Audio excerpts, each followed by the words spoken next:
ইরানের প্রতি আক্রমণ করেছে।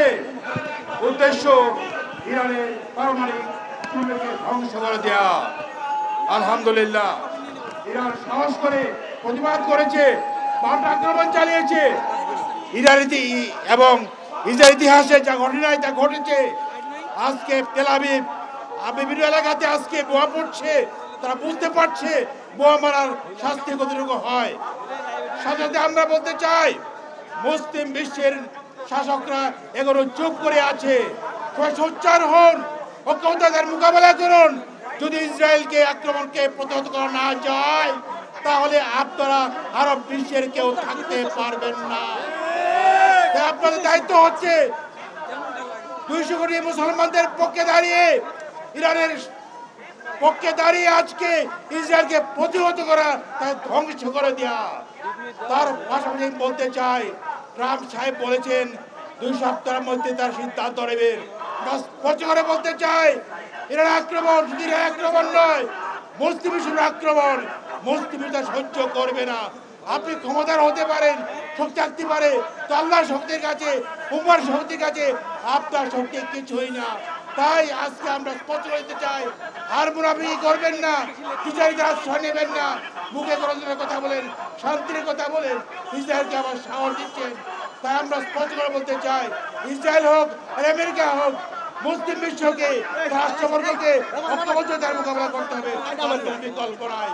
আমি আহ্বান জানাচ্ছি, মুসলিম ঐক্যবদ্ধ হয়ে ইসরায়েলকে প্রতিহত করার জন্য এগিয়ে আসার আহ্বান জানাচ্ছি। আজকে যদি তারা মুসলমান হিসেবে এই পৃথিবীতে রাষ্ট্র শাসন করত, তাহলে কোনো অবস্থাতেই ইসরায়েলের অস্ত্রদাতা, অর্থদাতা, ইসরায়েলের মুরব্বী আমেরিকার কাছ থেকে অস্ত্র চুক্তি করতে পারত না।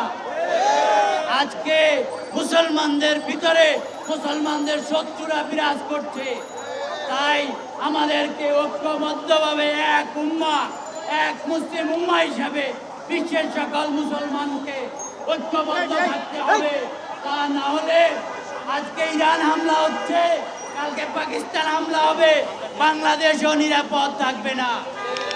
আমাদের সাইয়েদ কুতুব বলছেন যে কাবা এবং মদিনা দখল তাদের পরবর্তী সর্বশেষ টার্গেট। আমরা যদি খানায়ে কাবাকে রক্ষা করতে চাই, মদিনা মনোয়ারাকে রক্ষা করতে চাই, তাহলে মুসলিমদের মধ্যে ঐক্য তৈরি করতে হবে। এক উম্মাহ হিসাবে, এক মুসলিম জাতিসত্তা হিসেবে ঐক্যবদ্ধভাবে সারা পৃথিবীর মুসলমানকে এক কাতারে দাঁড়াইতে হবে। মুসলমানদের মধ্যে বিভেদ সৃষ্টি করছে আজকে যারা, তারা বলে শিয়া ভাগ করো, সুন্নি ভাগ করো, ওয়াহাবি ভাগ করো, খারিজি ভাগ করো।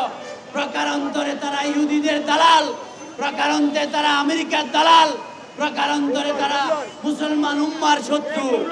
আজকে মুসলমান উম্মার পক্ষে কে দাঁড়ায়? ইরান শিয়া পরিচয় নিয়ে নাই। আজকে যখন ফিলিস্তিনের সুন্নির উপরে আক্রমণ হয়, আজকে হুতিরা দাঁড়ায়, আজকে হিজবুল্লাহ দাঁড়ায়, আজকে ইরান দাঁড়ায়। সুতরাং ওই মুনাফেক তুমি তাকিয়ে দেখো, মুসলমানকে ভাগ করার দিন শেষ করো। আজকে মুসলমানদের যারা ভাগ করে, শিয়া সুন্নি ভাগ করে, ওয়াহাবি খারিজি ভাগ করে, তারা হচ্ছে মুসলমানের শত্রু, ইহুদিদের দালাল। তাদেরকে চিহ্নিত করতে হবে। তাদের সংখ্যা খুবই নগণ্য। তাদেরকে চিহ্নিত করতে না পারলে মুসলিম ঐক্য এক হবে না, উম্মাহ এক হবে না, মুসলিমদের উপরে আগ্রাসন বন্ধ হবে না।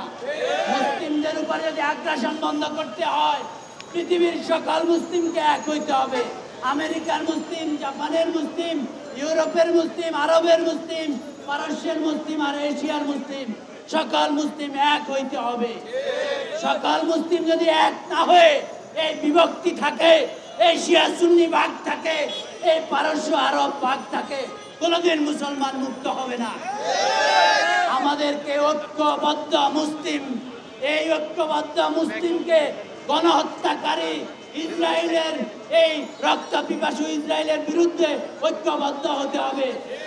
গাজার শিশুদের উপরে যে নরকীয় গণহত্যা চালিয়েছে, মানবতা বিরোধী আগ্রাসন চালিয়েছে, শিশু নারী হত্যা করেছে, একইভাবে তারা এই সিভিলিয়ান ইরানিয়ানদের উপরে হামলা চালাচ্ছে, হত্যা করছে।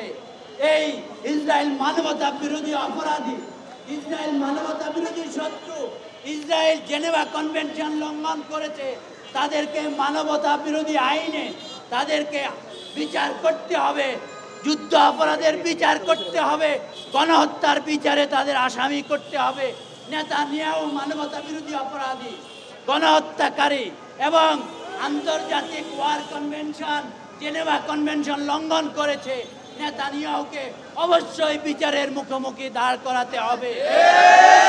জাতিসংঘ ব্যর্থ হয়েছে, ওআইসি ব্যর্থ হয়েছে, আরব লীগ ব্যর্থ হয়েছে।